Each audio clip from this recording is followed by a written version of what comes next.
coming around to pick up your money, and so do be kind and give him your $3 tonight, which covers part of Tom's expense in operating this. He refuses to raise the rate even though he runs it in the red, so he's been very kind to us. He and Susan went off to Detroit just a bit over a week ago to house sit for some friends who were going away, and I don't know if they were leaving pets there for them to care for or whatever, but anyway, they've been off in Detroit house sitting, and we're going to come to Chicago and visit some of their relatives and be back sometime this coming week. Be back in here next Saturday night. So we'll be looking forward to having them back again. I just wanted you to know what the absence was. He's not moved to the moon or retired to Jamaica or anything like that tonight. But Albert, do you have your notes on giving out all the usual instructions? Oh, no notes, but basically, yes. Okay. You ready? Yeah, just come on up and crank it up. I'm sorry we're a few minutes late starting. We'll take that out of our comments at the end and try to get finished up on time because we want to give the speaker her full time tonight. Right? Right.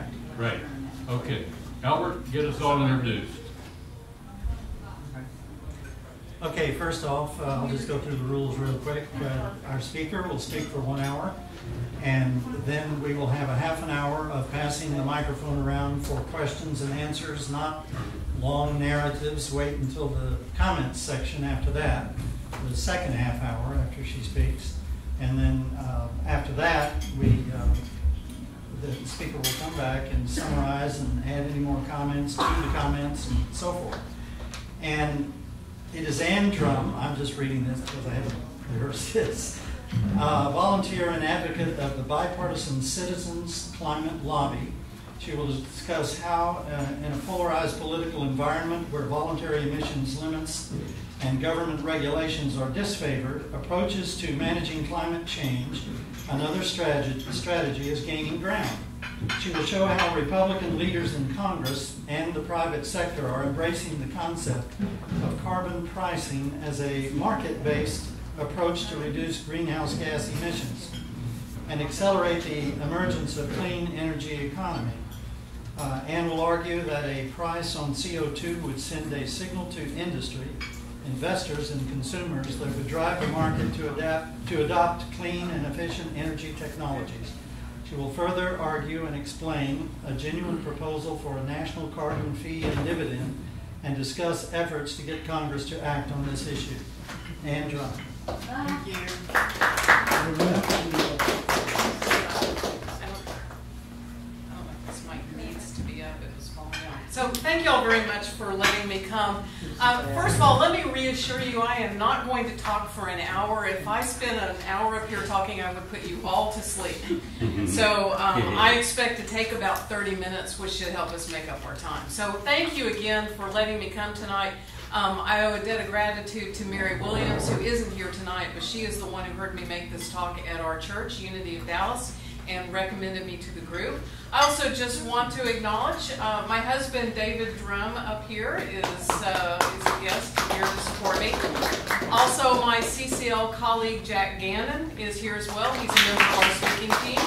And if you give me any really hard questions, I'm just going to throw them to Jack. Deferred. All right. Well, first of all, I want to tell you about my father. My daddy, Bill McDonald, was a petroleum engineer.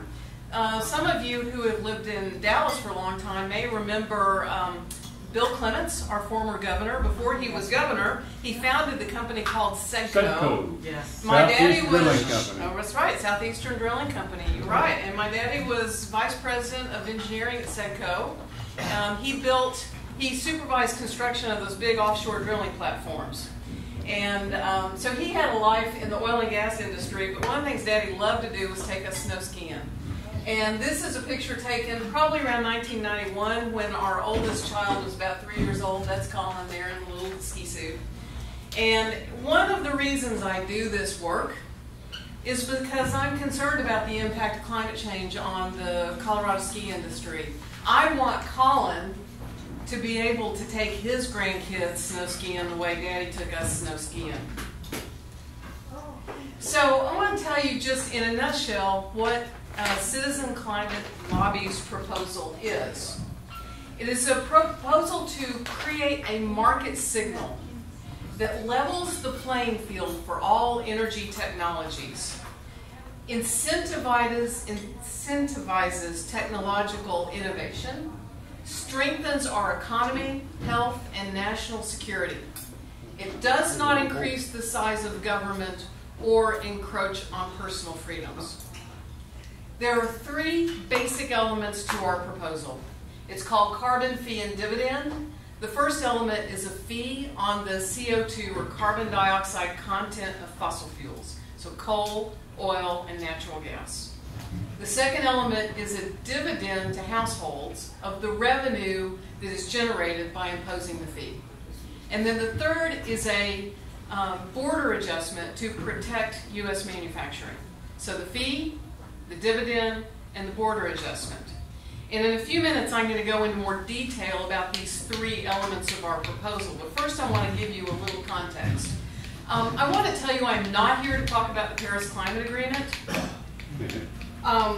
The reality is that CCL's proposal can be implemented without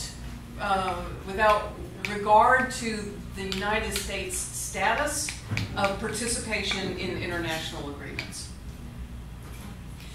I want to ask you to think about climate change as a risk management problem. So the question is not, do we know exactly what the impacts of climate change are going to be? The question is there a significant enough risk of substantial enough damage to warrant taking action? We deal with risk management all the time. We discover the facts, we evaluate the risk, and we decide what prudent action should be taken. And that's what we need to be doing with climate change, not waiting until we have 100% certainty about the impacts of climate change. So it is posing risks primarily to three aspects of our lives. It is an economic risk, it is a public health risk, and it's a national security risk. Hank Paulson, former Treasury Secretary, says that climate change poses the biggest economic risk that the planet faces. So the bottom line for Texas is that we are going to have hotter days and many more of them. We're going to have hotter nights, which has implications for human health, particularly for people who do not have access to air conditioning. We're going to have more drought, longer spells of dry weather punctuated by heavy precipitation events. So let's talk about heat in Texas for a minute. Now, we tend to kind of dismiss heat. You know, we're from Texas, it gets hot here, we're used to it, we're tough and all that. We're going to have more extreme heat, and extreme heat is defined as 95-degree days or greater. So right now, we have about 43 days a year of extreme heat on average. August, first half of September, they're usually pretty hot. The projection for Texas is that by mid-century, when that little boy in my picture is about 60 years old, we're going to have 63 to 80 days of extreme heat per year. So 2 to 2.5 months. And if we don't change the trajectory of greenhouse gas emissions by the end of the century, we're going to have about 74 to 106 days. So 3 to 3.5 months. So imagine what Texas would be like if June, July, August, and the first half of September are all above 95 degrees. What does that mean for human health? What does that mean for productivity? What does that mean for agriculture? Some of you may have seen this graph. This came out a couple of weeks ago in the news. It says it's not your imagination. Summers are getting hotter. So this is a baseline graph that Columbia's Earth Institute, Columbia University, compiled for the 1951 to 1980. So about 40 years, right? 50, 60, 70, I'm sorry, 30 years. Of average summer temperatures in the northern hemisphere. So you can see the distribution, kind of the normal distribution is the gray in the middle. Cooler than average is, you know, you can see a number of years that were cooler than average, and then on the right, the number of years that were hotter than average. But watch what happens to this distribution as we go beyond 1980. So here's 1983 to 1993. You see how the number of days above that normal baseline is increasing. And you see down here the tail, this extremely hot tail, is getting longer. Now let's see the distribution 1994 to 2004. More days falling into that hotter than normal distribution. Now look at 2005 to 2015. Look especially at the extremely hot and hot. Look how few summers fall into the cooler than normal. So look at this again. Here we go. Starting, you can see what's happening to this bar graph. The hottest years, the 10 hottest years, have all taken place since 1998. 2016 was the hottest year on record. It surpassed 2015, which was the previous hottest year on record, which surpassed 2014, which was the previous hottest year on record. So we got some heat. The heat is charging the atmosphere. We're putting more energy into an unstable atmosphere. And so what are we going to see from that if we don't reduce the trajectory of greenhouse gas emissions? These are projections for Texas under a business as usual scenario without significant reductions in emissions. It has consequences for public health, starting with that. It projects about 4,500 excess deaths per year from heat-related illness and other illnesses related to climate change. It has implications for our economy, labor productivity. Think about people who work in un-air-conditioned environments. So people who are doing landscaping, people in certain manufacturing environments, people on our roofs, agricultural workers. These people are not robots. The heat is going to reduce their productivity. And that's going to have a cost for the Texas economy, projected to be $12.5 billion with a B dollars per year. Electric rates are going to go up because two things are happening simultaneously. It's getting hotter, so we're placing greater demands on our air conditioning, greater demands on the electricity grid.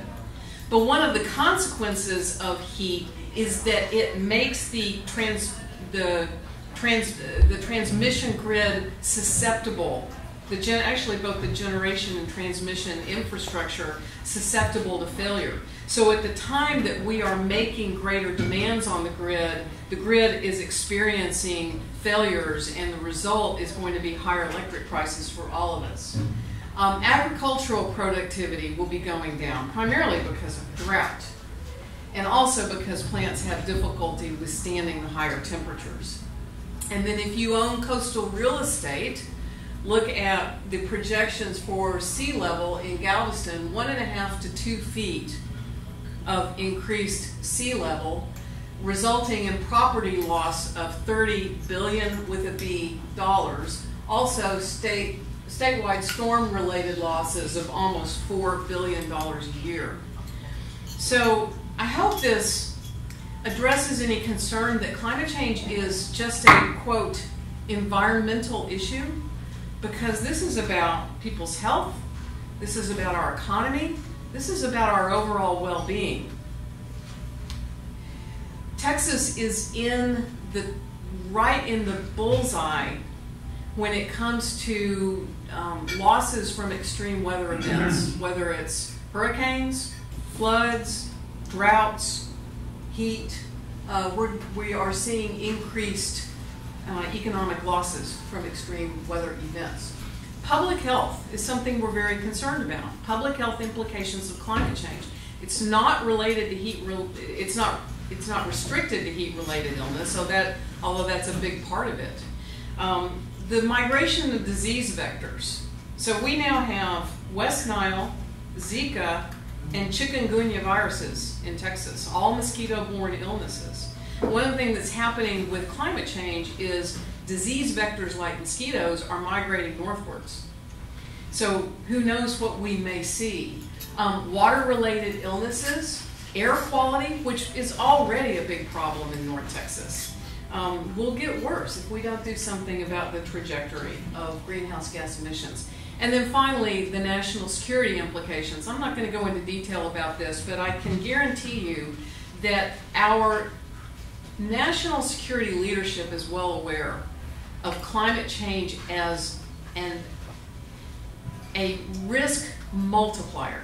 That's the phrase they use, risk multiplier. So regardless what risk you are concerned about and the potential need to respond with military assets, climate change is going to exacerbate that risk.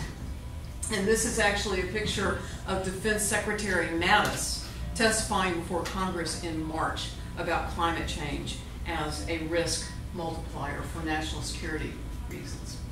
So the core concept behind CCL's policy proposal is the idea that prices should tell the truth. Right now, the prices we pay for energy and for goods produced using fossil fuels don't tell the truth because they don't reflect the cost of using those fossil fuels. So right now, we're treating the atmosphere as a free garbage dump. We're saying to industry, you can pollute the atmosphere with greenhouse gas emissions, and we're not going to do anything as a matter of public policy to require you to capture the cost of that pollution in the price of your products. So what we want to do at CCL is simply get prices to tell the truth and then let the market respond. And the way we propose to do that is with carbon fee and dividend. So this is the three-factor policy proposal that I told you about at the beginning. The first is place a fee on fossil fuels, coal, oil, and natural gas, at the point at which they enter the economy. So the port or the mine or the wellhead. We want to place a fee based on the fuel's relative carbon dioxide content. And the fee that CCL proposes is $15 a ton, and you can measure CO2, even though it's a gas, you can measure it in terms of tons. So we propose $15 a ton in the first year, rising $10 a ton every year thereafter. What that does is create a gradually increasing and predictable price on CO2 that business can plan around. What they tell us is it's less important that the question of whether or not we price CO2 than making sure that there is predictability to inform long-term planning. So we are advocating for a modest beginning price and a gradual increase every year. The second element is the return of this revenue to U.S. households. So when you place a fee on fossil fuels, it's going to produce revenue. Then the question becomes, what do you do with that revenue? The point of CCL's proposal is not to produce revenue. We're not looking for a way to generate revenue. It is a natural byproduct of placing a fee to send a market signal. And we propose that that revenue be returned to U.S. citizens on a per capita basis. A couple of reasons we propose this. One is because we don't want to get embroiled in political fights in Washington about what to do with the revenue, because everybody's got a good idea. The simplest least bureaucratic way to deal with the revenue is just return it to households. And we're proposing that it be returned on a monthly basis, probably as a check or as a deposit into a debit account. And what that does is that helps households adjust to the increased price of energy that will come as a result of putting a price on fossil fuels. And I'm going to show you another graph about that in a minute. The third thing we propose is the border adjustment. We want to protect U.S. manufacturers. So we don't want to disadvantage U.S. businesses relative to businesses in countries that don't have an equivalent price on CO2. So in very simple terms, the border adjustment would work this way. If you are a U.S. manufacturer who has to pay the fee and you are exporting goods to a country that does not price CO2, then you're going to get a refund of your fee back, because we don't want you to be at a relative disadvantage in the markets, foreign markets that you're exporting to. If, on the other hand, you are importing from a country that does not price CO2, we're going to assess the fee at the border, because we don't want those goods that are produced in other countries that don't assess the fee to have a competitive advantage over our locally produced goods. As a practical matter, what we think will happen is that when an economy the size of the United States decides to price carbon, other economies will follow suit, because it serves their economic interest to assess that fee and retain that revenue inside their borders. So, what carbon fee and dividend does? It internalizes those external costs of burning fossil fuels. It makes prices tell the truth about the cost of using the fossil fuels. It creates a market signal that will drive more efficient use of fossil fuels and development of cleaner alternatives, thereby reducing greenhouse gas emissions. CCL commissioned an independent report in 2014 looking at the environmental and economic and public health impacts of this proposal. And it's called the Rimming Report, and this is what they found. First of all, they project that it will slash U.S. CO2 emissions in half within 20 years. They also projected lives would be saved, over 250,000 lives in 20 years. 227,000 people that will not die prematurely from heat-related illness. It will create jobs, especially in healthcare, retail, finance, insurance, and real estate industries. It will alter the composition of fuels that generates electricity for the U.S. electric grid. Notably, coal will be phased out. There is still, in this projection, a significant place for natural gas, especially with carbon capture and sequestration, where we capture the CO2 and inject it underground. That becomes more economically feasible when you price CO2. There's still, they project a role for nuclear, which has no greenhouse gas emissions, also for hydro power, and then for wind and solar. Now, I want to talk to you about this other study that CCL commissioned. It's our household impact study. This came about because in our meetings with members of Congress, they were asking us, what exactly is the impact on households in my congressional district? So we asked somebody to do a study. And this is what they found, that nationally, and I'm looking at the bar graph on the left, 53% of households are projected to come out net positive with this proposal compared to a baseline of no price on CO2. So they were looking at how much more will households have to spend in increased energy costs, increased gasoline and electric costs, and then how much will they receive in that monthly dividend check, and what's their net outcome. And they project that more than half of U.S. households will actually get more back in the dividend check than they spend on increased prices for energy and consumer goods. They found that another 19% would have a loss, but they called it a minor loss, less than 0.2% of annual household income. So for a household that has $100,000 in income, this policy is expected to cost them $200, no more than $200. The other 5 bars are the households broken up in quintile of income. So the bar on the left is the lowest 20% of income. The bar on the right is the highest 20% of income. The other 3 bars are the quintiles in between.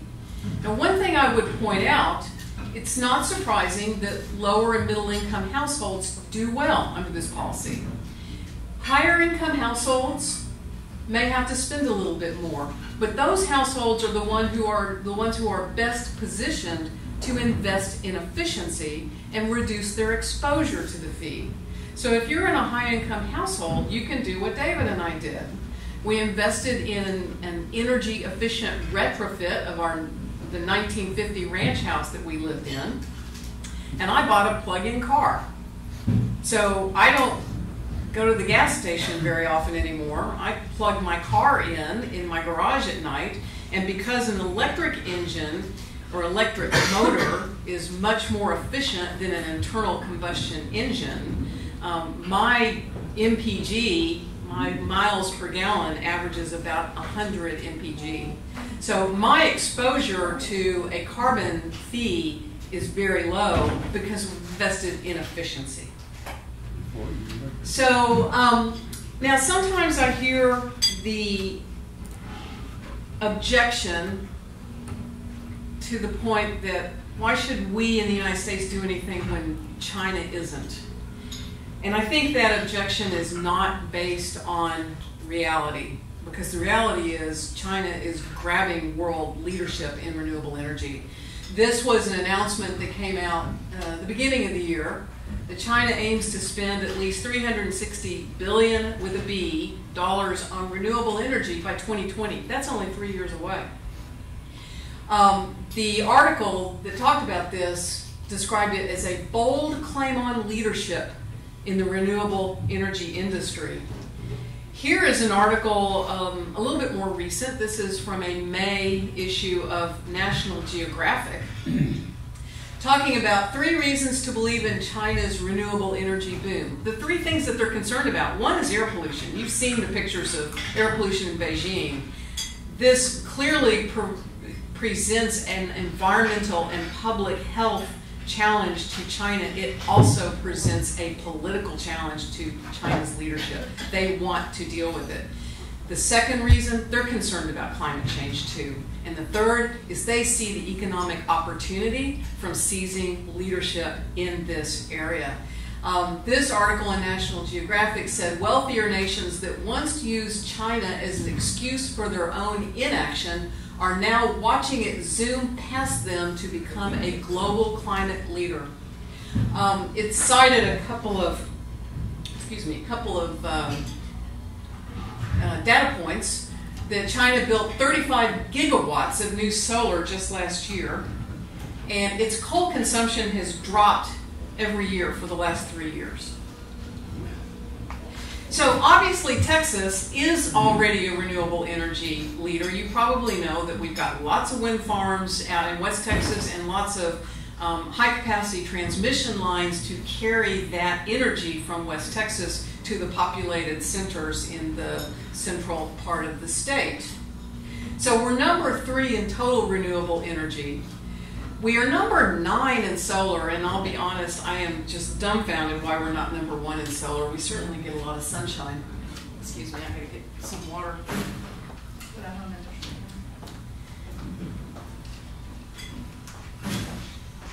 So I really think that what the state of Texas needs to be doing is thinking about how it can position itself to be the nation's leader in this economic sector.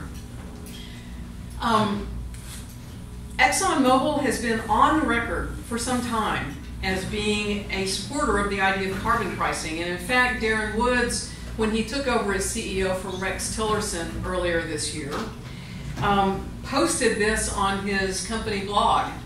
A national revenue-neutral carbon tax would promote greater energy efficiency and the use of today's lower carbon options, avoid further burdening the economy, and also provide incentives for markets to develop additional low-carbon energy solutions for the future.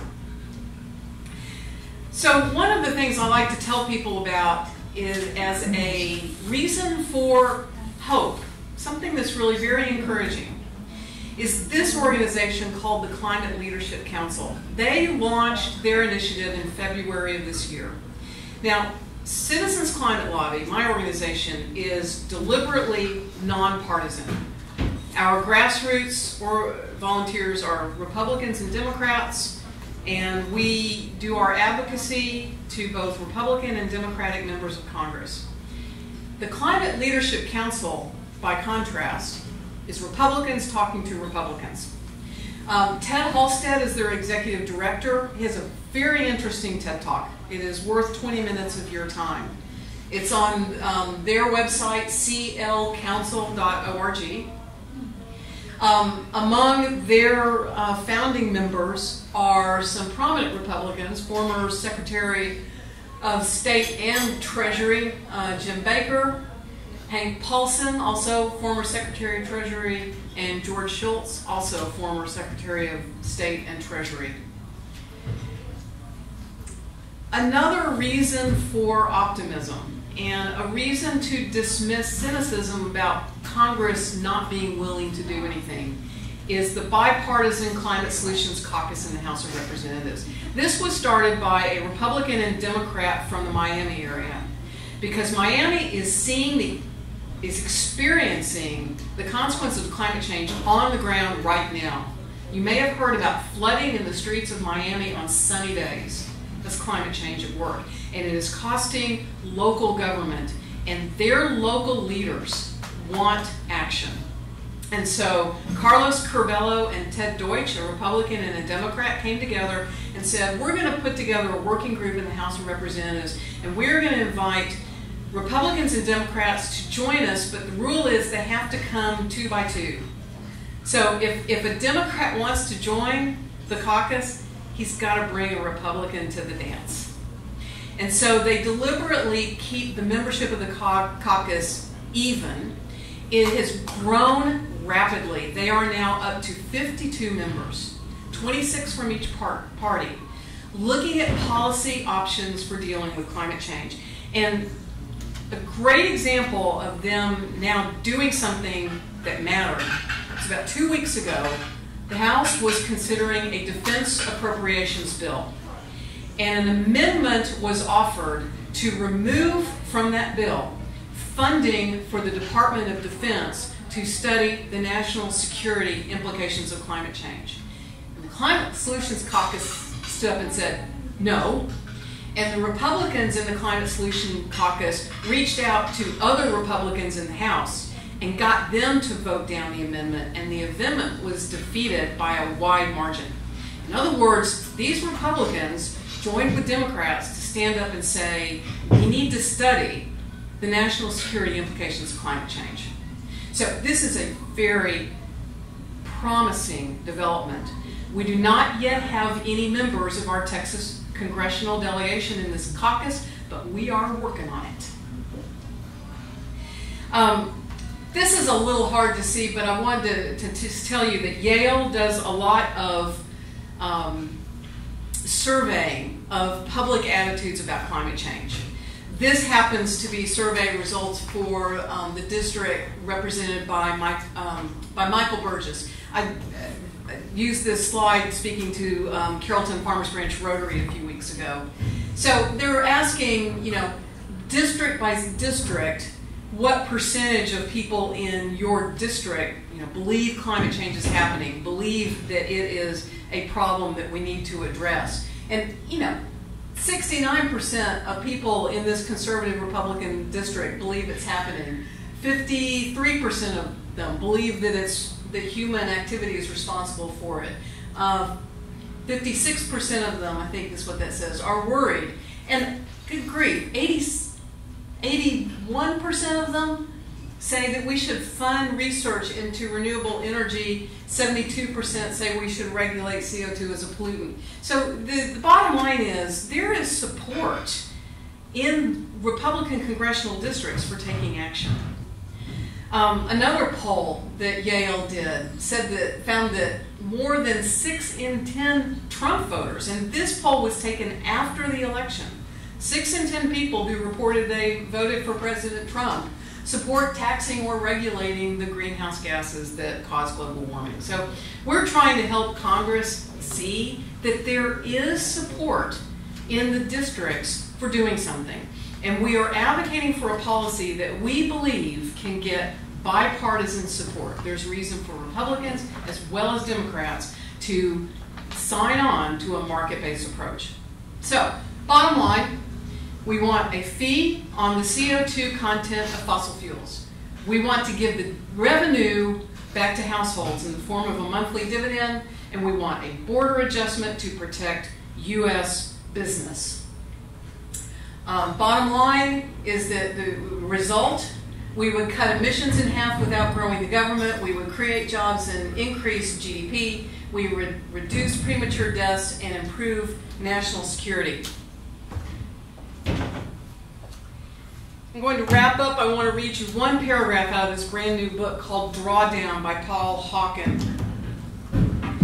This is a book about 100 different solutions to climate change. You may have heard the idea that there's not one silver bullet, there's a lot of silver buckshot to address this issue. Here's what he says. A buildup of greenhouse gases we experience today occurred in the absence of human understanding. Our ancestors were innocent of the damage they were doing. That can tempt us to believe that global warming is something that is happening to us, that we are victims of a fate that was determined by actions that precede us. If we change that preposition and consider that global warming is happening for us, an atmospheric transformation that inspires us to change and reimagine everything we make and do, we begin to live in a different world. We take 100% responsibility and stop blaming others. We see global warming not as an inevitability, but as an invitation to build, innovate, and effect change. A pathway that awakens creativity, compassion, and genius. This is not a liberal agenda, nor is it a conservative one. This is the human agenda. What I ask from you today, I'm on a mission to educate the public. If you can open any doors for us to have meetings with people, particularly in the private sector, business owners, who might be interested in hearing about this policy approach, if you can help me speak to other groups, I would be grateful for those opportunities. I also have a constituent comment form that you can fill out tonight and give back to me. We meet with our members of Congress both in district and in Washington, D.C. If you will just give your representative or your senator your own thoughts about addressing climate change, please put your name and address on it, because we need to look up and make sure we deliver it to the correct member of Congress. We will hand deliver your letter to you. We are going back to Washington in November, and we will be meeting with the offices of the Texas delegation, and we will be happy to deliver the letter for you. So thank you again for your attention, for your time, this opportunity to come speak. Thank you.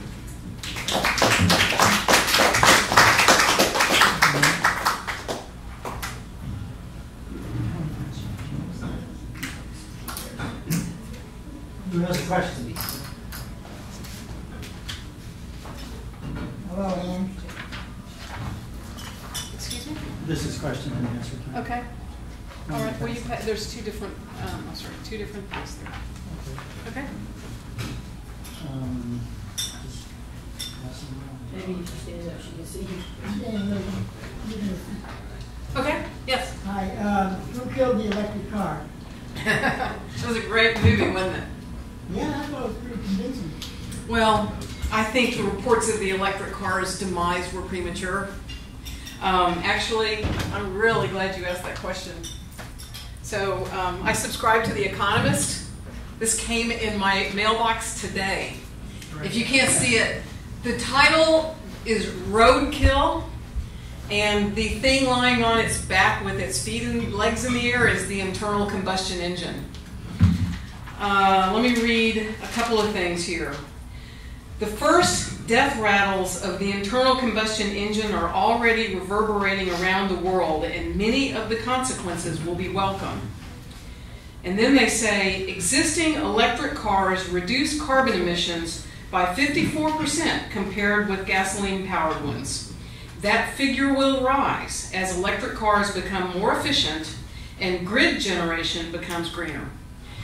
You may have seen in the news, Volvo made a big announcement about their decision to go all electric by a certain date, and I don't remember what their deadline is. They see Tesla as their competition, and I think we're going to be seeing more of that. So, answer who killed the electric car in that day? It's not dead. No, who killed it in that day? It was dead. Who killed it in the movie? It's not dead. Who killed it in the movie? You tell us. Nobody built one for 80 California years. legislature. Well, it's history. Yeah, that's history. Exactly. So this is, hello, can you hear me? So this is my thoughts about this. Question. That's a question. I will. Please don't censure me before I even get a sentence out, please. Well, do we have a comment section? I have a question. This is it. We have huge corporations that work off of carbon. Mobil, Exxon, all these companies. We spent, during Obama's administration, they gave money to get solar power going. You know, when government is in these things, isn't that more of a bigger problem? It has to be grassroots here. It has to be entrepreneurs that can fix my 1947-year-old house, you know, when it was built, and be able to make it where it could be solar. Have building codes and make new buildings. Don't we need to have that addressed, that how we go building things and how they can be applied with solar power? Look at what we have in the state. It's sunny most of all the time. California is the other place. They have more solar. You know, if you do the percentage, isn't that a way to address this too? Well, we need a stronger price signal to drive that kind of economic activity. So absolutely, that is what we want to see. We have a weak price signal now. The price of solar has been falling pretty dramatically. The price of natural gas is low, and that's actually the thing that is putting pressure on the coal industry. What we want to do is we want to strengthen that price signal as a matter of policy, rather than leave the price signaling up to variables that are outside of our control. Because we think that if you strengthen the price signal and you create predictability, then you're going to be driving exactly the kind of economic activity that you described. You're going to be driving the local businesses that see the opportunity to install solar panel on not just on residential rooftops, but on commercial and industrial rooftops.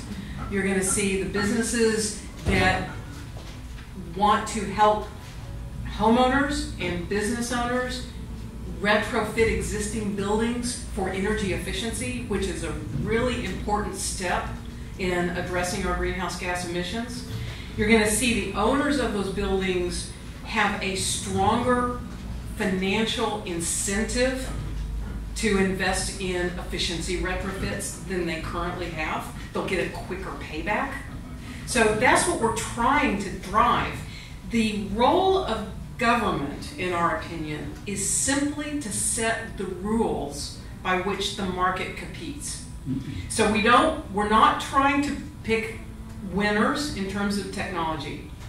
We are trying to create predictability and uniformity. We want one national carbon price, not 50 state carbon prices.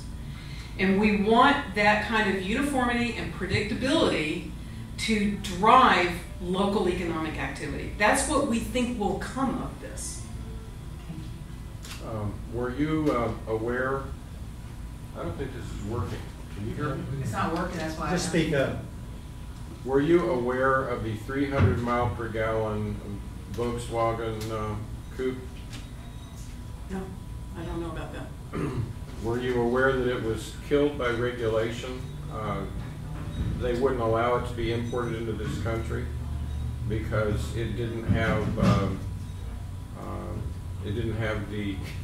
all of the emissions control that it didn't need to import here. So they only ended up making 2,000 of them. But I'm just asking if you're aware of solutions like that. Well, here's what I would say. I don't know about that particular instance. CCL's proposal is a market-based proposal as opposed to a regulatory-based proposal. Now, one of the things I like about CCL, in addition to its explicit nonpartisan stance, is that it is laser-focused on advocacy for this solution. We think it is the best first step to take. And what CCL doesn't do is get bogged down in arguments about ancillary policy issues. So, okay, let me restate the question then in a more focused manner. Okay. Are you at all open to carbon reduction solutions that do not involve a carbon tax? Well, CCL is advocating for a carbon fee. I don't know what solutions you have in mind, but the reality is that there will be a negotiation process when a bill gets introduced in Congress. So other considerations will certainly get put into the negotiating mix. Whether CCL takes a position on them, I can't predict.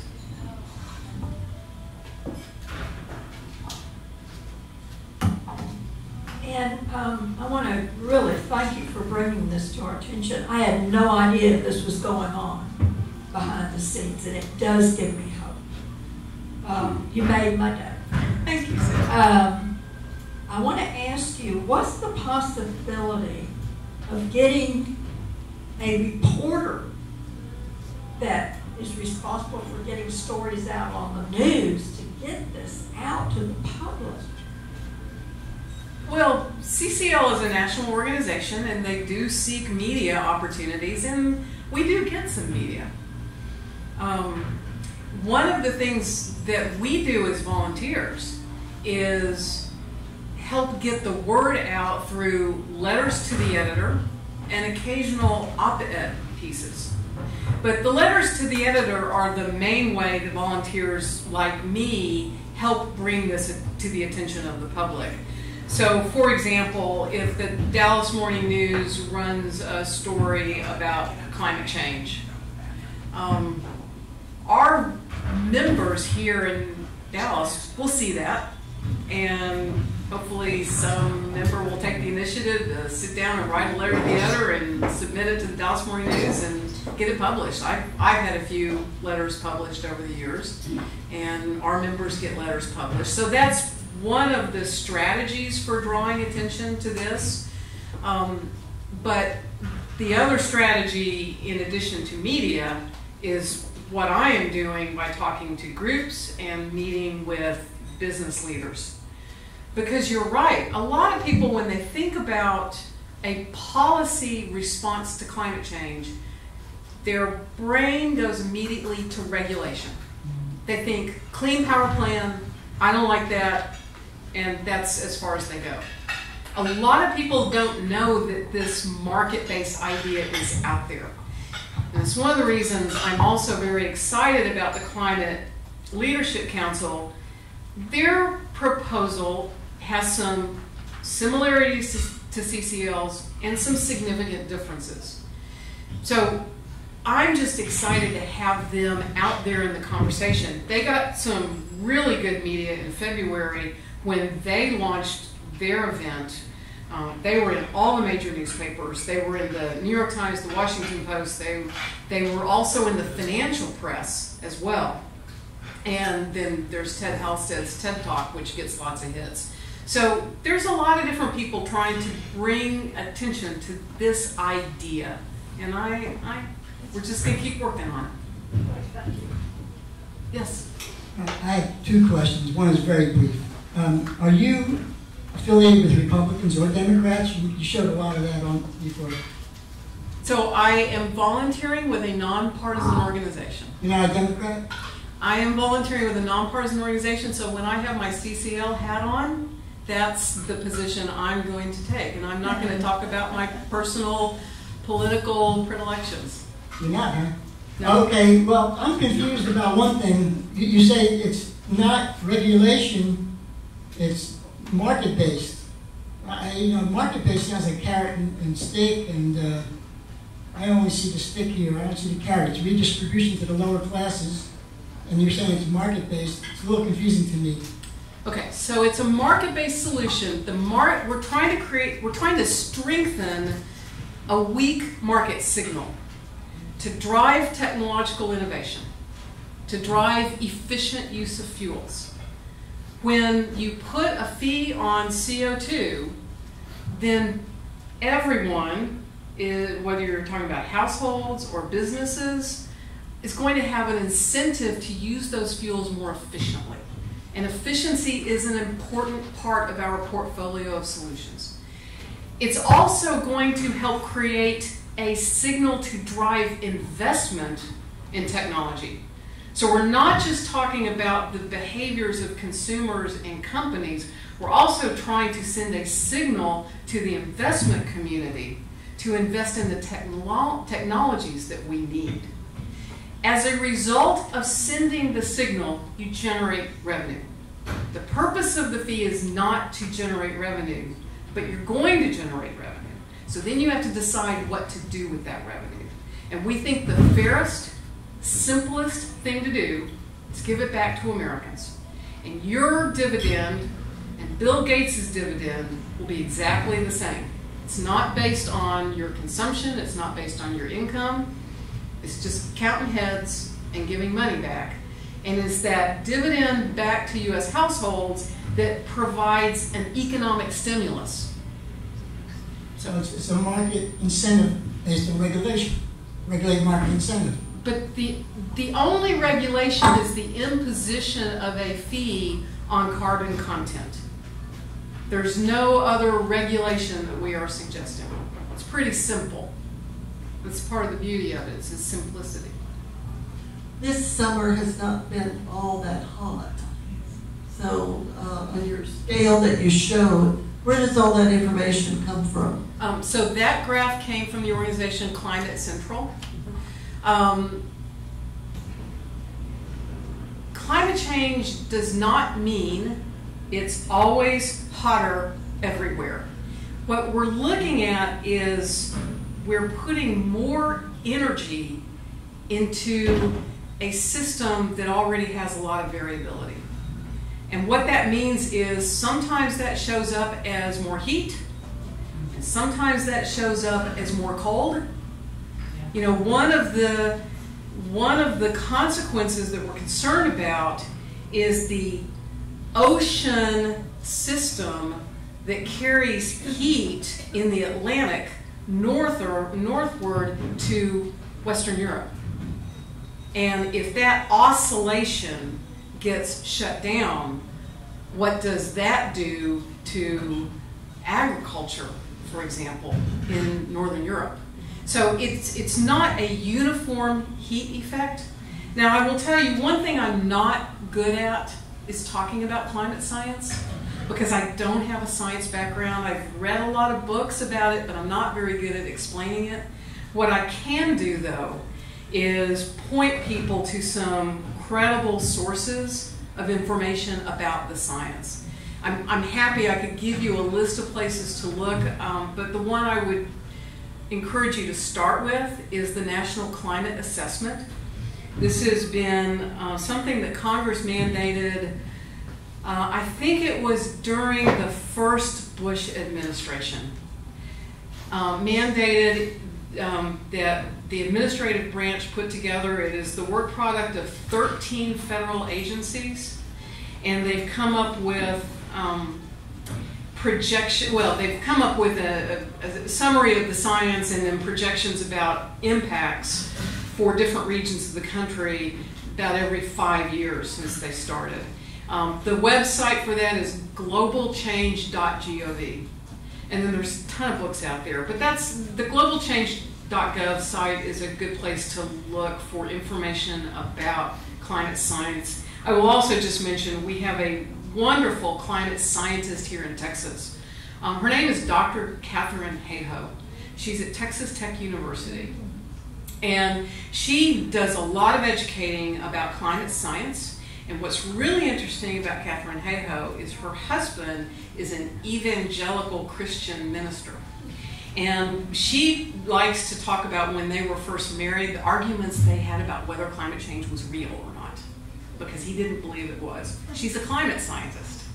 She persuaded him, and she has made it her mission to actually speak to conservative communities and Christian communities to help them see that accepting climate science does not contradict their religious worldviews. And she's terrific, and she's got a lot of really good educational materials, including some snappy little videos on her website.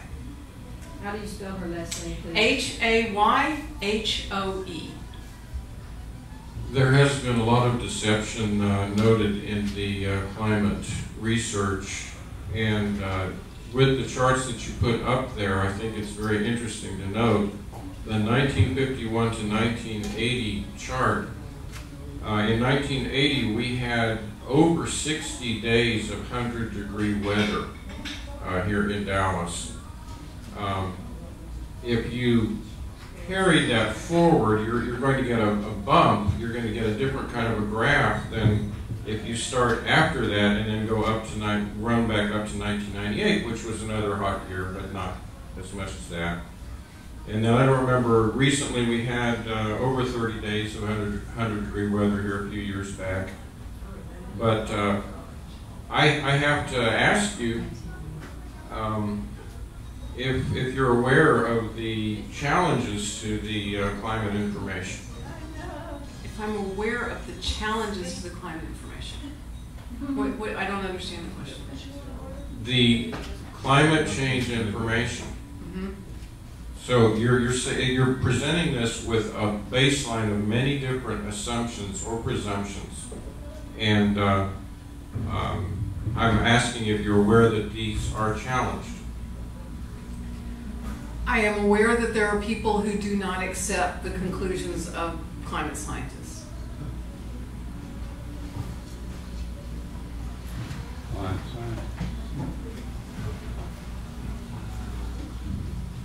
Thank you very much, Ann. I really appreciate what you had to say today. Thank you. I was just wondering, is your organization going to stop with this, or are they, because we also have cement that is a big pollutant with cement companies, and iron and steel. So are we going to keep moving on this thing and include these other big industries that are causing problems? Well, heavy manufacturing industries like cement are going to be affected by an increase in the price of their fuel stock, and they will pass those increases along in the price of their product. So I'm not sure I understand when you say, are we going to stop? Are you asking what Are you only going to work with fuels directly, or are you only going to work with fuels directly, or are you going to go eventually work? I mean, I know you need to concentrate on fuels a lot, but eventually we need to get to these other companies and try to make, I mean, I can see that you can already affect these other companies through the fuels, but there's other things. Road use, land management, Right. all kinds of things. So it's interesting. So in Paul Hawkins' book, he's got 100 different policies and practices that he has identified that could be undertaken worldwide to collectively address this problem. And what he says is the single greatest policy that we could put in place to drive the solutions he describes in his book is putting a price on carbon. So CCL is laser focused on putting a price on carbon. It's not because we think that's the only thing that needs to happen, but for purposes of doing effective advocacy to both Republicans and Democrats on the policy solution that can get the biggest bang for its buck in the short term. We are focused on that. What CCL might do at some point down the road, if we can get a bill passed and signed by the president, I don't know. I mean, the first thing we'll probably do is celebrate, and then we'll figure out what's next. Thank you. Yes, sir. I wish your reinforcements were here, because this is a difficult question. We have a lot of smartphones, maybe that'll help. But I heard that certain renewables have hidden environmental costs, even carbon costs. Like to make a solar panel is not zero. Even like when you drive your car, that it's not a zero thing, because the battery costs more to make than the regular car battery. Things like that. Do you know anything about that? Well, I think that speaks to the point that when you are choosing a technology, for example, you need to look at the entire life cycle cost of that technology. Exactly. And we want that price to tell the truth. So if you can create the level playing field upon which technologies compete, then the evaluation of which one you're going to use your dollars to consume should automatically include some, should include the life cycle cost, at least the life cycle cost with respect to CO2. Absolutely. Now, it may not, agree on that. it's this policy may not internalize other external costs unrelated to CO2 that could be a problem for, for example, I don't know, I'm thinking out loud here, but, disposal costs, for example, of batteries. There could be external costs that aren't related to CO2, so they're not addressed by this policy, and it may be a valid point that you need to have a policy to address those external costs. Well, but I think I want to focus more. We can make it smaller, like let's say CO2 only, including like disposal. But does that you don't have any specifics? Let's say solar, or the electric car. How really the whole picture on that. If you have something on that specifically, well, it's okay. Any more questions? I have one question. Different environmental organizations pay dues to become members. How does one support the work that you're doing? Do you have like a membership, or do you have a donation place you send, or what? So CCL is a nonprofit organization. It actually has, like a lot of environmental organizations, it has what it calls a C3 and a C4 arm. So when you do fundraising for nonprofit organizations, your C3 arm raises money for educational activities. Your C4 arm raises money for advocacy work. So, I'm a volunteer. Nobody's paying me. But, if I were getting a salary, for example, because this is an educational event, a donation of C3 money, which is tax deductible, could pay my salary for doing this educational work.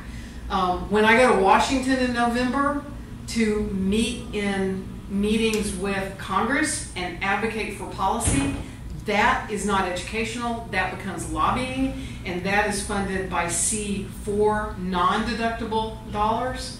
So, first of all, CCL, anybody can join. You can just go to citizensclimatелobby.org and you can just join and get involved with us locally if you're interested. There's lots of volunteer opportunities I could tell you about, and it won't cost you a penny. I am a financial supporter of CCL, and there are ways, you can give on the website if you want to give, and you make a choice. Do you want to give that tax-deductible money, or do you want to give the non-deductible money, because it funds different kinds of activities. Yeah. Any more questions?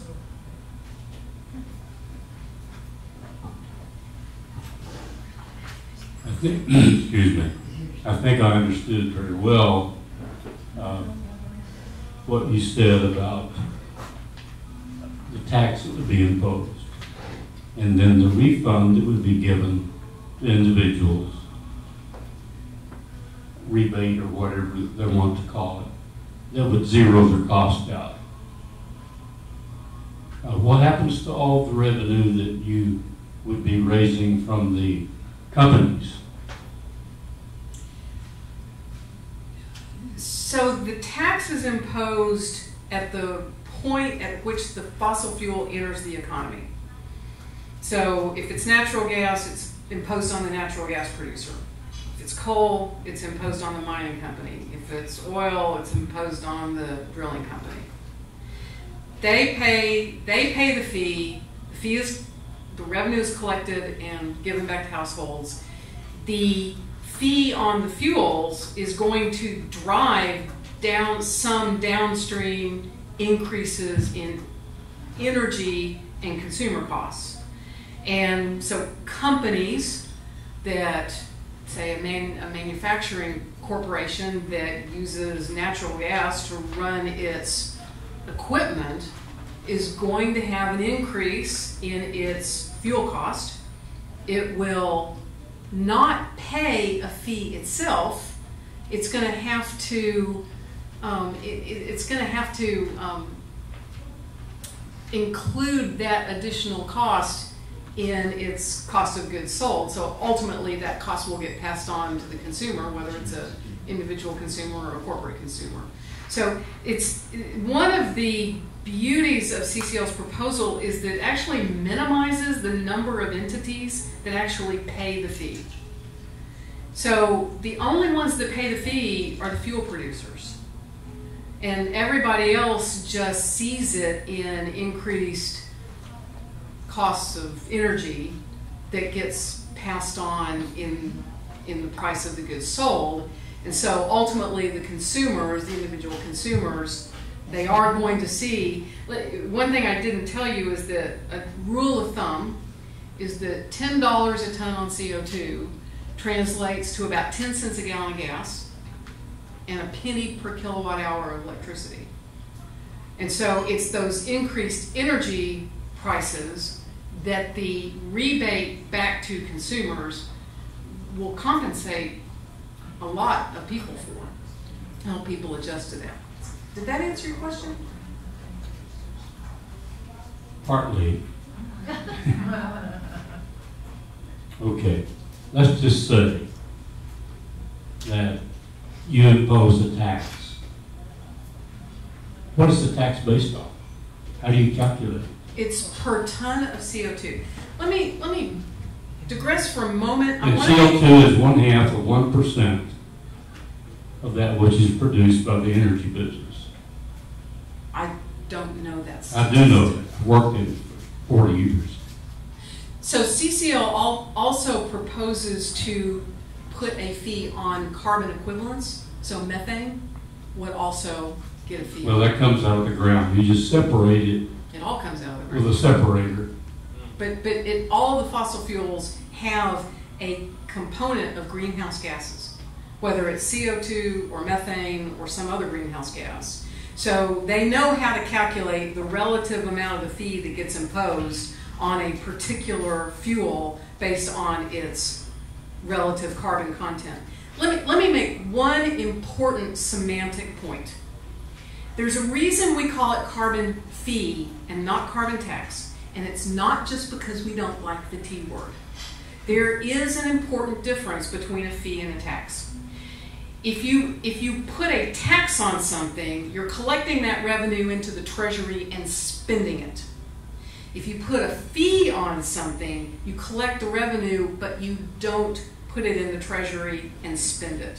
And so this is an important distinction that, that Secretary Schultz made very clear to CCL from the very beginning, the former Treasury Secretary. Our proposal is not for a tax, because we are not proposing that the government keep the revenue and then spend it on government programs. It is a fee because the revenue comes back to you. So it's an important distinction I just wanted to make. Some of the revenue can come back to you. Well, it's going to come back to both of us. All right. You collect $1 billion. Okay. You spend $200 million on administrative costs. No, it's and collecting it and dispersing it. You're assuming way too large a percentage. You're assuming 20% All right. there. You spend $100 million. No, it's not even that big. I can actually send you the analysis the CCL has about the administrative cost. It is a few percentage points in year one to set up the structure for making the refunds. They are proposing that it be done through the Treasury Department. So, as I recall, it's something like 6% of the total revenue would be spent in the first year setting up the structure for sending the dividend back to households, and then after you set that up every year, it's about 2%. So and you would double that. Double it.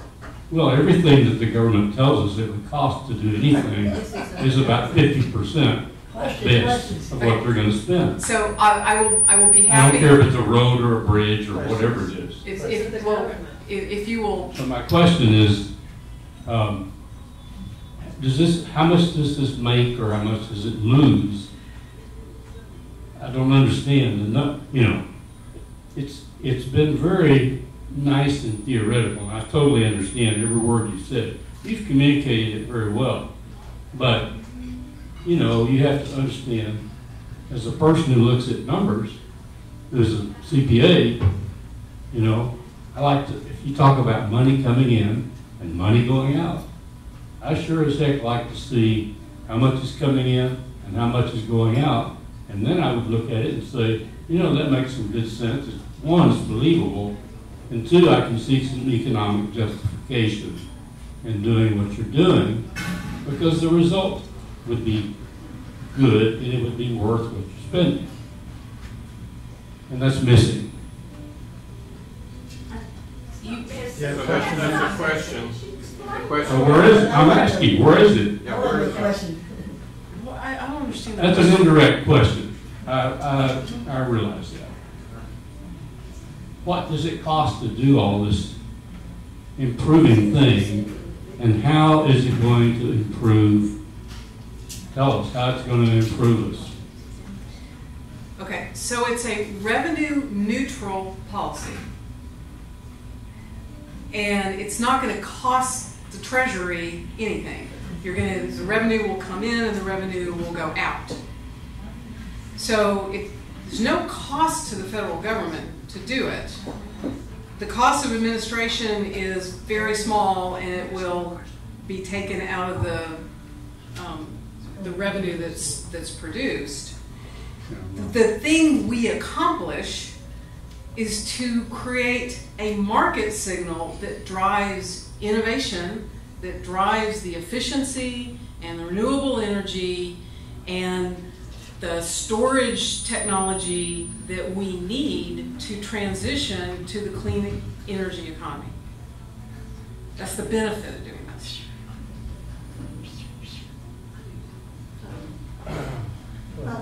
Before climate change, the name was what, global warming? When did that change? I was trying to remember. Was this group in existence then? Or? Yes. Citizens Climate Lobby has been around for 10 years. People use various phrases to describe the phenomenon. Amory Lovins, chair of the Rocky Mountain Institute, calls it global weirding. Actually, that's what Catherine Hale calls it too. I personally prefer the phrase climate change because the problem with using global warming is it creates the impression that the only impact is warming, and that's not true. Sometimes the impact is cooling. It depends on where you are and what is happening in this very energetic system. And so that's, you know, my personal choice is I call it climate change, and I think that's what most people at Citizens Climate Lobby call it. Were you aware that Colorado got its first snow of the season last week? Who did? Where did? Colorado. I had not heard that. Yeah, ski resorts are broken. I have a question. Given the great pristine history of our government, an example being Social Security, which I think was in the Roosevelt administration that it was passed, that money collected in paychecks every week or month was to be put into an investment fund so that the profit on those investments over the years would pay Social Security for people who had retired.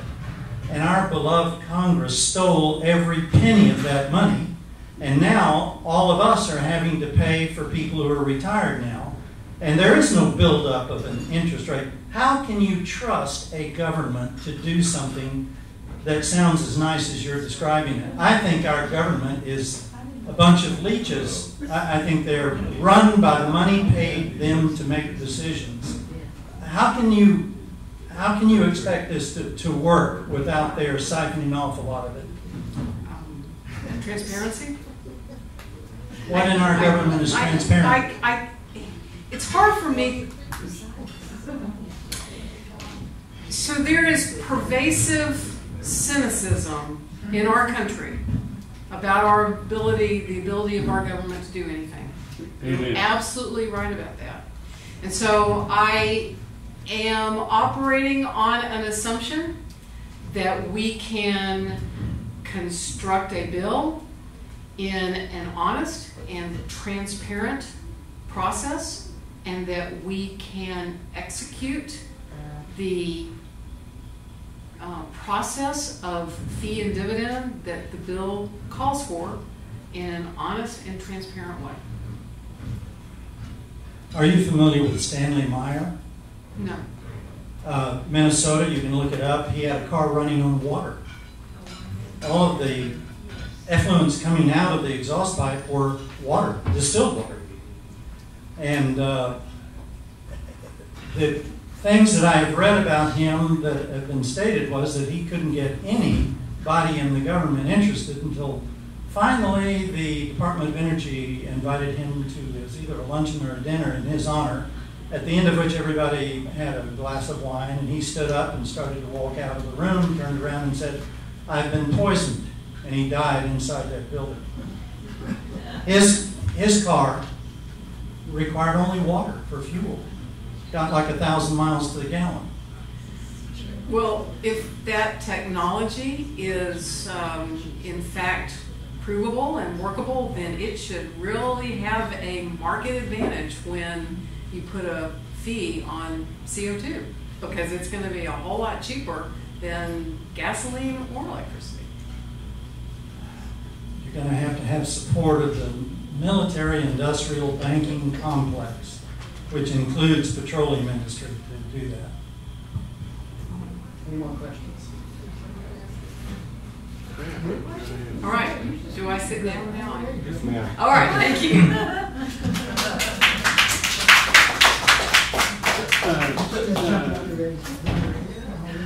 Okay, that was a very, very fine presentation. You did an excellent job. Make sure you turn off the mic there. It's got to have the switch somewhere. There is a switch on it. Here, I'm going to let you do it. Now we have a period, as you know, where we have up to 5-minute rebuttals or statements. You can support the position if you want, but whatever. Now's the time to come make your comments about it. And then our speaker will get a chance to give a summary at the end. We'll have a half an hour for this, up to 5 minutes.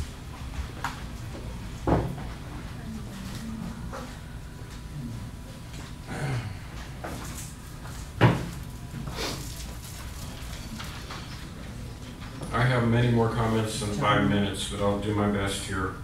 One of the things that turned up from World War II was the information that the jet stream from China basically comes over. We get China's pollution. The West Coast, any efforts that they would make to clean up the West Coast are hampered by China's pollution. They were even sending over rice paper balloons. The Japanese were from the Chinese mainland that were landing all along the west coast.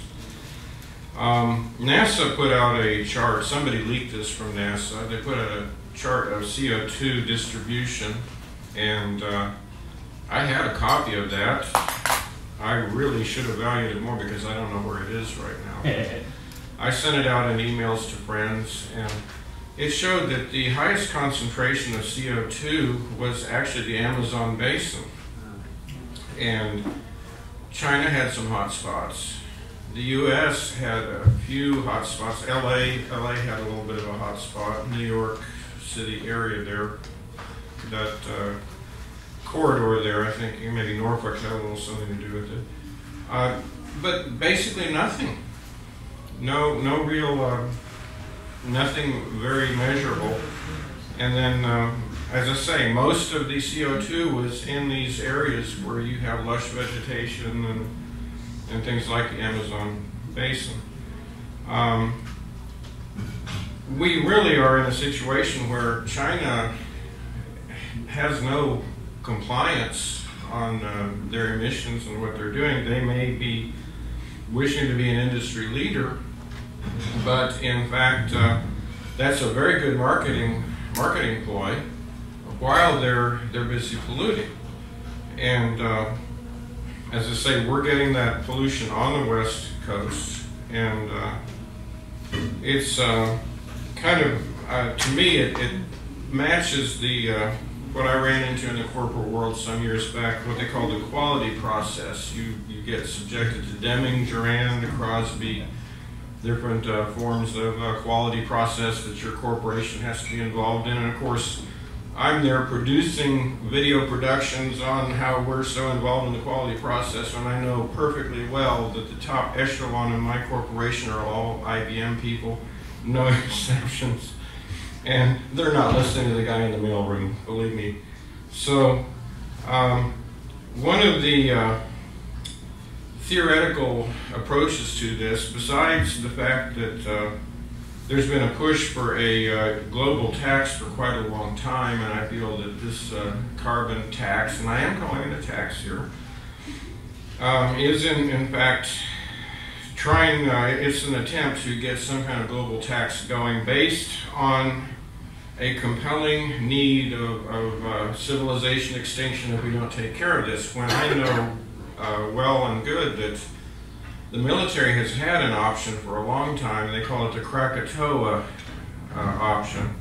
If we ever started to get runaway global warming, they already have plans to nuke a promising volcano, and we get the Krakatoa effect, and we get 3 years of cooling down as much as 5 to 10 degrees.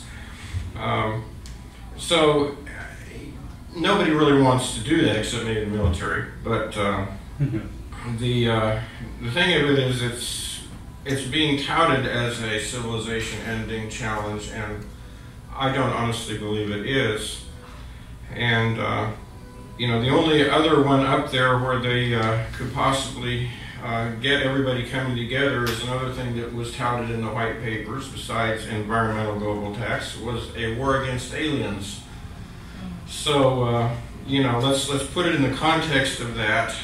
That this is highly theoretical, and remains that. And even the term fossil fuels, I happen to ascribe to the research of those who point out that you didn't really have enough dinosaurs or even vegetation to create the amount of oil we have. even though we've discovered so far. And the argument for an abiotic process of the production of oil is we've actually got moons of some of our planets that are methane moons or things like that. Well, where did the methane come from when they're out there in extreme cold? Obviously, there's some other processes besides vegetation or dinosaurs to explain oil. Now, I'm going to have to cut to the chase as I've only got 5 minutes here. We have like the fish carburetor, the Bork engine, Stanley Meyer, Paul Pantone.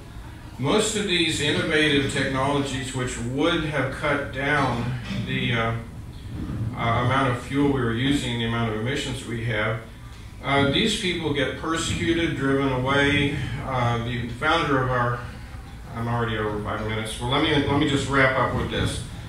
The oil companies really have a challenge. They know they're going to have to change for these new innovative technologies coming in. So look at it from their perspective, that if they can bump up the value of their worthless oil, which it's going to be worthless when this new technology comes in, they can get the funding and they can ride this change. They can ride this change on into the perhaps the next century. Which would be their motive, and I think you'll find that a lot of the renewable energies the oil companies are heavily involved in, believe it or not.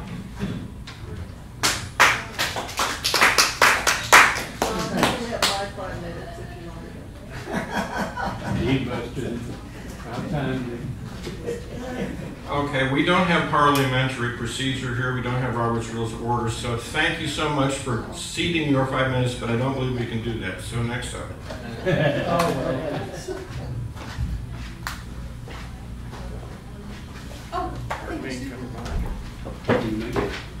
we have any other speakers?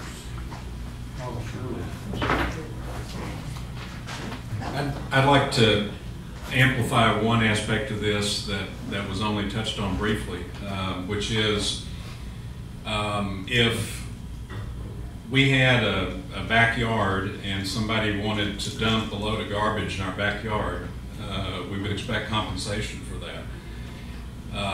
And the reason this is an honest price signal is that there's no way to have private ownership of the atmosphere. It's owned by all of us collectively as citizens.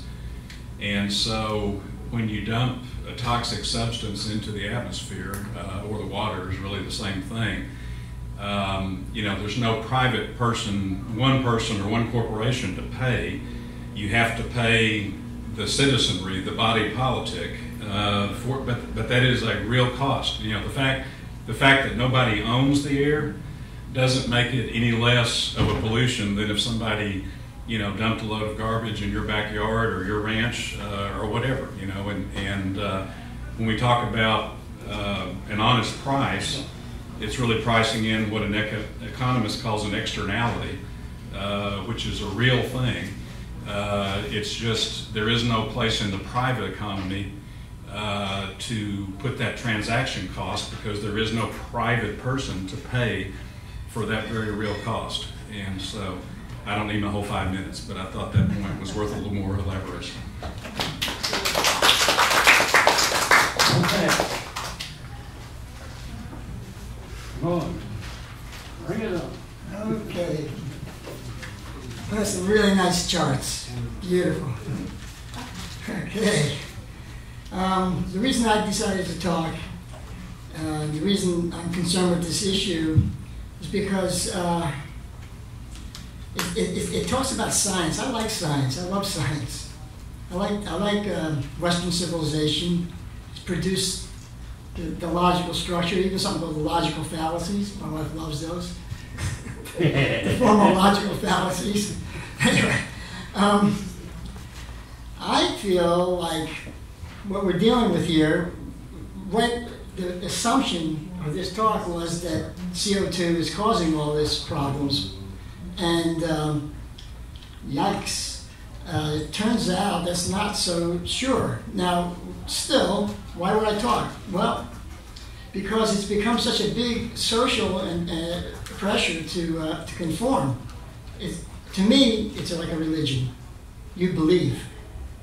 And I always hear gasps if somebody even questions anything. It turns out that questioners, and I'm a questioner, and I'm kind of like lined up with John a little bit,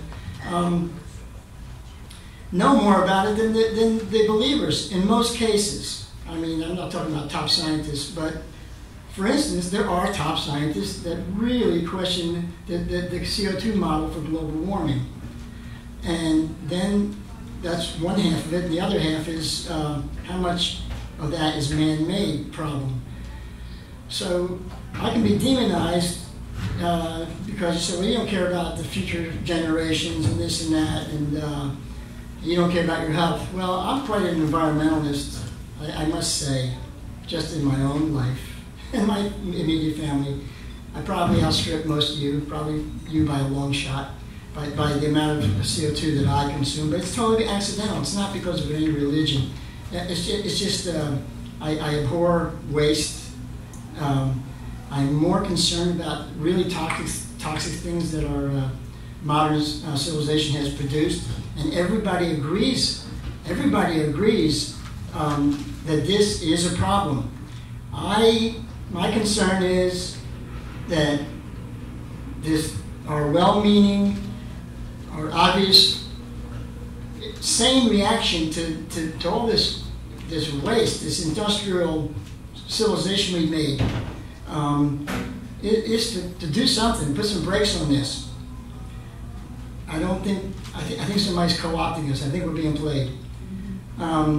You got China mentioned several times, India, Brazil, Russia, the whole continent of Africa. I mean, these people are not subject to these rules. And you think you're going to do something here in the United States with regulation, it does beg the question, is this more about, big government and trying to control things that you can't? And so I guess that's my basic thing. I question the main assumption, because everybody I see, that not everybody, but the huge majority of people, even at higher levels that speak on YouTube and things like that, that are for doing something drastic and righteous. They are zealots and irrational, and they use intimidation and things like that and demonization against people like me who are just dare to even look at this. I mean, there are big scientists, meteorologists, and people like this that have really strong cases why this isn't the thing. A lot of them say it's the sun. We never hear about the sun. I'm glad we talked about the ocean. That's a big thing. But the sun is there. I'm sorry. And the last thing is, it's not getting warmer.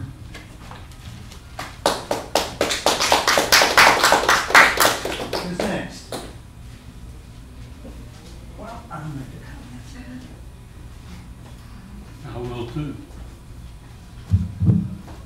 I thought this was a very fine presentation. You did a good job. But you seem to come from a very well-educated basis. I was impressed with it. However, I don't accept the very premise of it. I am absolutely behind you in eliminating the use of petroleum on this planet because we have not needed it for over 100 years. Nikola Tesla had already proved that the atmosphere, not the atmosphere, space everywhere in the universe is filled with energy that can be converted to electricity like that in any amount you need. I knew a man who was in the, I think it was the Korean War, and at a little camp where they were, some Jeep pulled up one day and some sentries got out. A man dug a hole and put a box in there and ran some wires out, and they ran the whole little electrical system on that for a few days, and then the sentry stayed there 24/7. Then they came back and dug up the box and left. This technology has been around. There has been a huge amount of money put behind saving the income from the petroleum industry. Look at the Rockefellers. They're, I think, some of the most ruthless family on earth. Of course, they give a lot of money, a fraction of what they earn, out to charities. It makes them look good. Government is largely bought off And I don't think we could ever expect to trust government to carry out the wishes of people who have good hearts, because government doesn't. They're just sociopathic, just bought off by the money. An example of this, in things I have read, Shell Oil Company had a carburetor for a car in the 1930s that would get a standard V8 engine 350 miles to the gallon. That was snuffed out. There was a man down in El Paso, I've mentioned this before, who a local reporter went down and interviewed him, was going to give 3 nights in a row of presentation on his carburetor that he had developed. This was in the 60s. They proved it driving out in the car with a bottle of gas running the carburetor, 100 miles to the gallon. I called up friends and said, watch the next 2 segments. They never came. And I told them, I'll bet you any amount of money within 6 months he'll either be a retired millionaire saying nothing or he'll be dead. 3 months later he was killed in a car crash in El Paso. This goes on all the time. Stanley Meyer had that car running on water. And he had a brilliant way of separating the water. Just electrolysis takes more energy than you get back. But by putting a capacitance on either side of a little container of water, it stretched the hydrogen one way and the oxygen the other way, hit it with the frequency of the bonding mechanism between the 2 oxygen and hydrogen, bubbles off. Just takes next to no energy. This was snuffed out when they poisoned him at the Department of Energy. These things go on and on.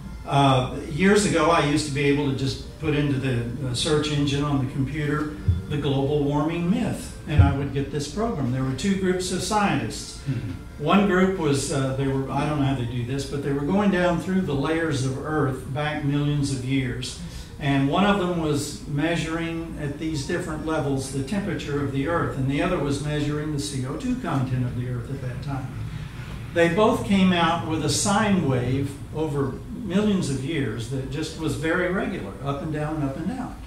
And they got together and they superimposed their sine waves, and they found that the increase in CO2 followed global warming, and the decrease followed global cooling. And when you think about it, water absorbs a percentage of all the gases in the atmosphere. And the hotter the water is, the less gas it will hold, it will bubble out. So as temperature goes up, gases outgas, there's more CO2 in the atmosphere. As temperatures go down, the atmospheric levels of these gases absorb somewhat and it goes down. Water has the greatest heat retention capacity over the land second and over the atmosphere third. The atmosphere heats and cools real quick, the land next, the water last. And they saw in their superimposing of the graphs that there was about a 700 to 1,200 year difference. The rise in CO2 followed global warming, if you want to call it that, by that amount. These are solar cycles. The same things are happening on all the planets in the solar system today. They've measured these things. And this whole thing started when that brilliant scientist who invented the internet, Al Gore, came out with his book and said we need a carbon tax. Well, the carbon tax means that they're going to have carbon credits for all of these companies. Now, your system is not directed towards that at all. But because of selling carbon credits back and forth amongst companies, Al Gore, from what I have read, stood to earn billions of dollars out of that with his investments. And Obama, some 58 million. In Europe today, if you fly to Europe, you're paying a carbon tax in your airfare. And if no matter where the money comes in, it goes right on up through the corporations. It's an operating expense, cost of goods, and they pass it on to the public. The public is who pays for that. And the government will never be loving and kind with the money it collects. They've got other uses for it.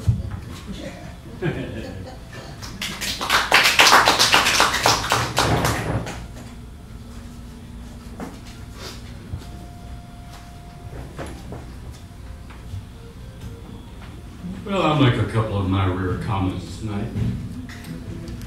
As I've told Tom and I've told you guys, I always like to see each and every one of you who will ask a good question to ask it, and has something good to say it.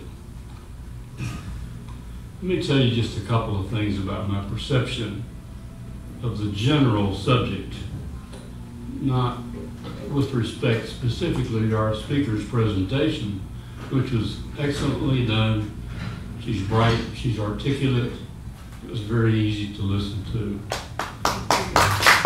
Really. And I'm not saying that just to be a nice guy. I promise. I really do mean it. I retired 3.5 years ago. I've been an avid reader since I was about 10. And I've read an awful lot about this subject. I found that there are at least 3 identifiable groups of scientists who will write about it. One is a group that has done research, and they believe that 1, global warming is occurring, and 2, some of the things that we are doing as a human culture are adding to and contributing to that, elevating it, speeding it, whatever sort of word you want to use to describe that.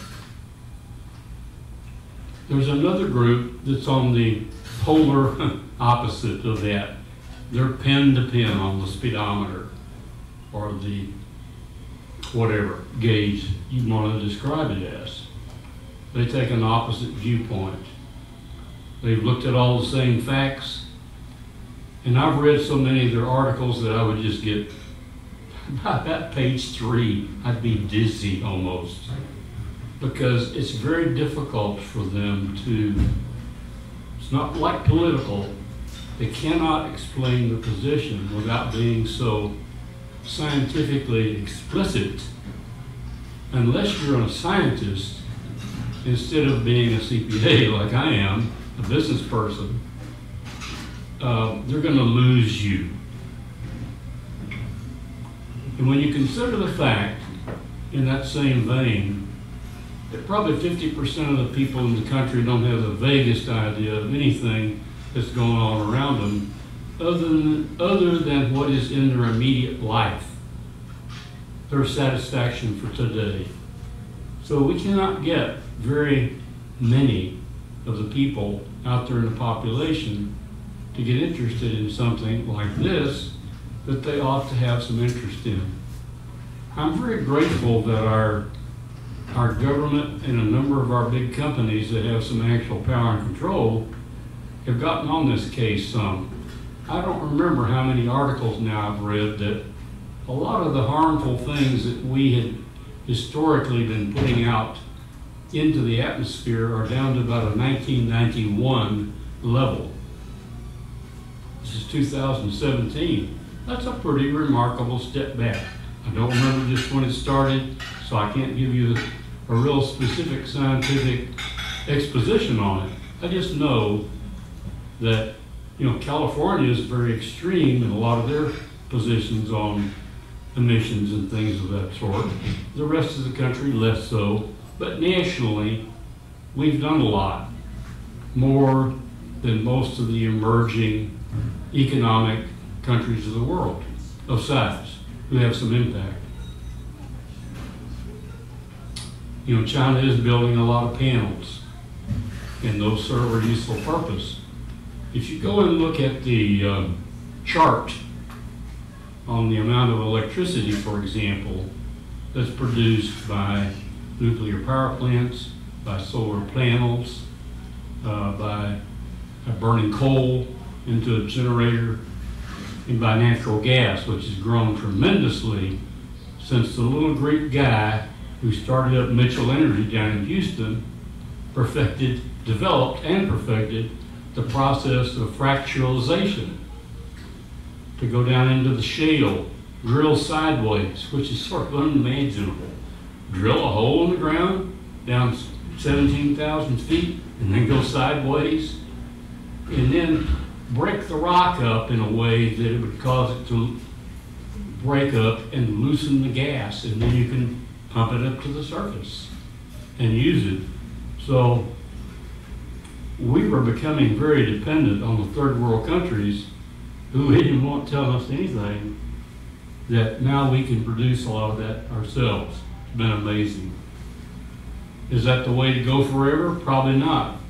Hopefully we'll come up with some new innovation that'll be even cleaner and nicer to the atmosphere.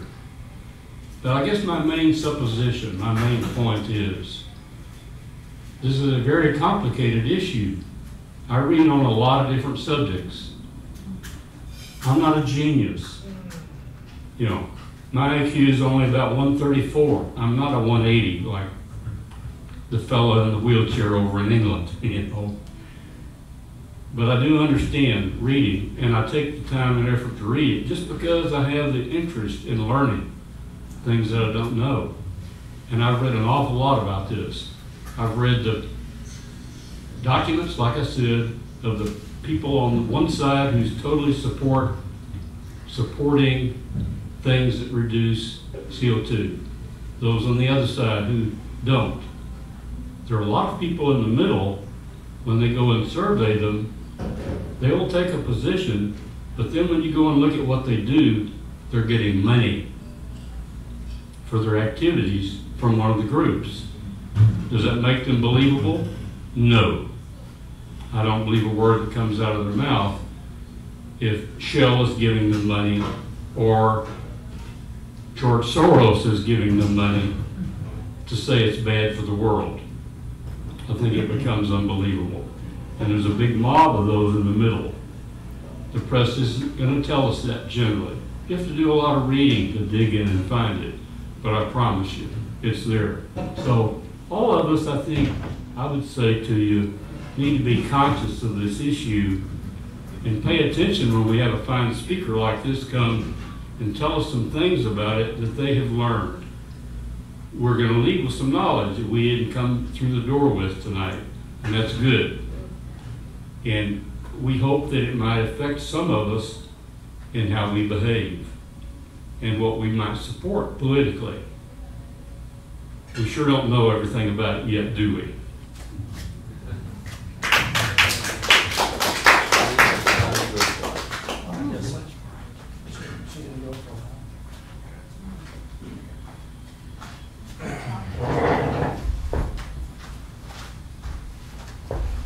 Did anyone else wish to speak? You know, rebuttals? Okay. There is a river. There is a river that runs through our lives that we share, and that is our atmosphere. I'm not trying to say that we don't have issues. One of the issues is a question of systems. When you have companies that are producing products and their waste is causing more of a cleanup than what they're actually producing, then we have an imbalanced system there. And they're not really pricing their product correctly because there's this hidden cost. I'm not denying that is the case. And we have a lot of industries that really need to be confronted with what they're doing. But then we also have fraud going on, and a lot of fraud recently. I go back to the 80s, I think mid-80s, when I started looking at the hydrofluorocarbon issue. And we were told that the ozone layer was being depleted by our refrigerators. Oh, yeah. And a lot of people were scratching their heads on that as 3 Nobel Prizes were awarded. And scientists were coming out that I was listening to, and they're saying, we cannot duplicate these results either in the lab or in the environment. Well, what's the problem there? Freon is heavier than air. It's heavier than the regular atmosphere. It's not going up there where the ozone is. Now, We do have things that do go up there. We shoot rockets up there. We have a lot of high-flying military aircraft that could cause perturbation of things up there. There are many things we could be doing that could be affecting the ozone layer. It just happens that the fact that DuPont's patent on Freon was running out right about the time they were handing out these Nobel Prizes, that really didn't factor into it. And I look at that and I'm like amazed. It's kind of like you go to the carnival and you come home without your wallet. Well, what happened? You got taken to the cleaners. And we have a lot of carnival going on. So I don't know exactly how to address this, except by saying that I really attempted to do due diligence on the subject matter. I had someone I had done an interview of out in LA who came out speaking about peak oil, and when I mentioned to him about abiotic oil, he called me a liar and called me all kinds of names in an email, and I'm like, I don't really appreciate that. And so I started doing research. I ended up going down taking a course on algal culture down at UT Austin. And my reason for that is that if you're growing oil by algae, that's zero sum, because the algae breathes carbon dioxide and gives off oxygen. Do we have problems? Yes, we have major problems. Fukushima is killing the plankton in the Pacific Ocean. The plankton was a major consumer.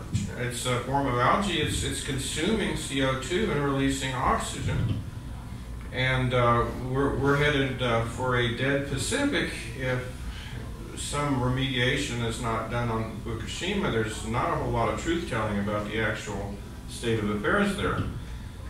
And to me, if you're looking for an international cause, I would say Fukushima could be it. We're liable to lose the North American continent as a viable place to live unless you're consuming iodine all the time for your thyroid.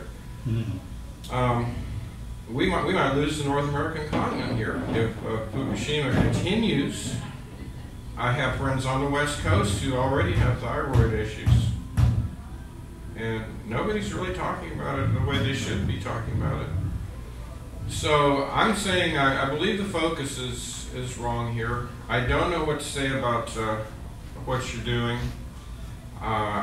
To me, it's a carbon tax. You can call it something else, but I don't find any constitutional basis for it. So, you know, if it's something the corporations are doing, well, I guess that kind of slips around the corner on it. But the one thing, you know, Africa, they were talking about no refrigeration for Africa, that the carbon footprint that Africa would be creating would be so massive that we couldn't, you know, the environment couldn't sustain it. So they can't have refrigeration, they can't have air conditioning, which means you have millions of lives being lost because first world technology is not being implemented down there. We need to move to the clean energies. We need to do it now.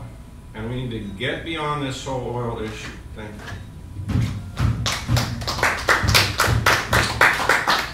Thanks. Well, I have a couple more comments then. I hope that you are highly successful in your effort in reducing the use of petroleum and coal, because these are pollutants of the earth in a very, very bad way. And when it comes to calling CO2 a pollutant, I don't accept that at all. Without CO2, we would not be able to live on the earth, because plant life and animal life, which we are absolutely dependent on each other, because the plant life breathes the carbon dioxide, and the animal life breathes the oxygen, and then they expel the opposite. The more carbon dioxide, the greener the plant, then the more oxygen. And I think nature has a great way of balancing these out.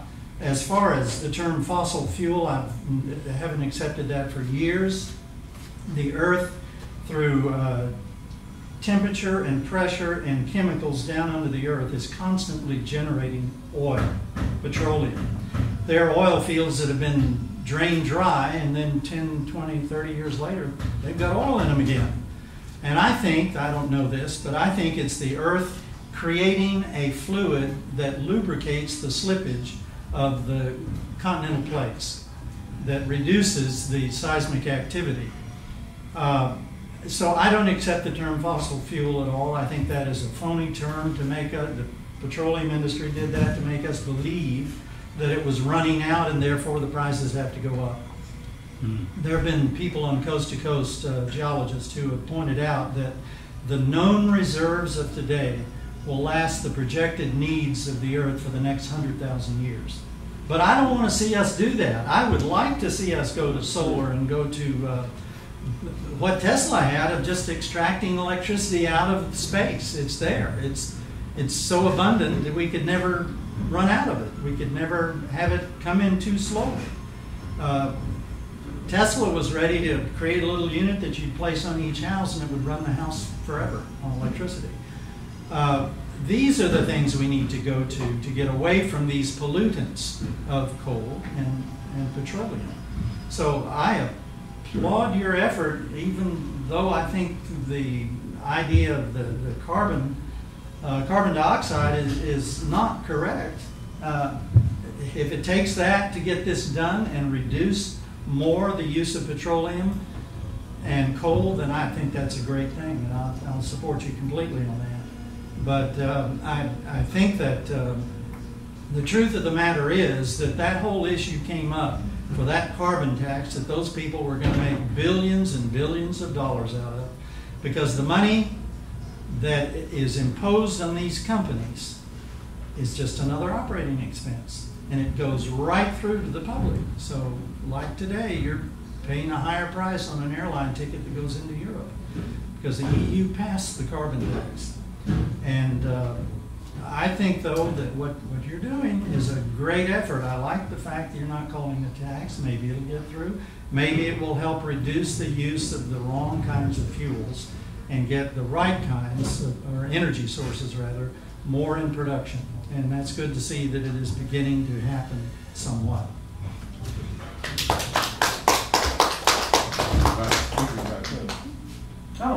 Oh, is it my turn? Well, I have to do this formally. Oh, okay. Are there any more rebuttals or remarks?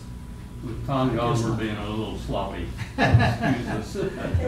Now let's give our speaker a big hand for the great presentation she has made, and she will now give us her final statements. Thank you. First of all, I just really want to applaud this format. I've never had this before, and this is fun, and this is interesting, and I just I applaud y'all for doing it this way. A couple of things I just wanted to clarify. I also abhor waste, and this price signal will help deal with the problem of energy waste. Energy waste is a significant contributor to climate change, and if you send the right market signal, then people have an economic incentive to use energy more efficiently and waste less, and that's a good thing. The electrification of our transportation system is a huge part of the solution, and this policy will help drive the process of electrification that is already underway. Witness the cover of The Economist this week. I would just encourage you, next time you go shopping for an automobile, please consider at least buying a plug-in hybrid if you're not ready to go entirely electric. I want to clarify that there are no credits in this proposal. So the idea of carbon cap and trade was something that Congress looked at in its congressional session right after President Obama was elected. So this was in 2009. It was considered and it was rejected, and I don't see any indication that it's coming back. And we think this is a more elegant proposal because of its simplicity.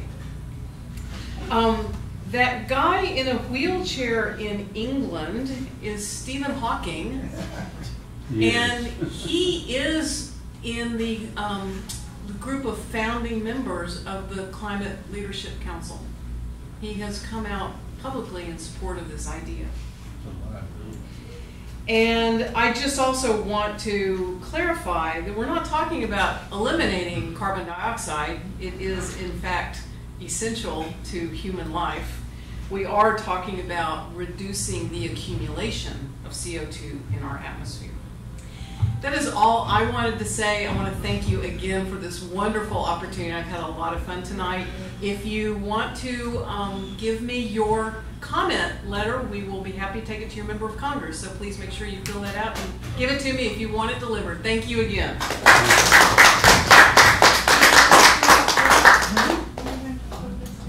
All right, we did it. We made it. On time.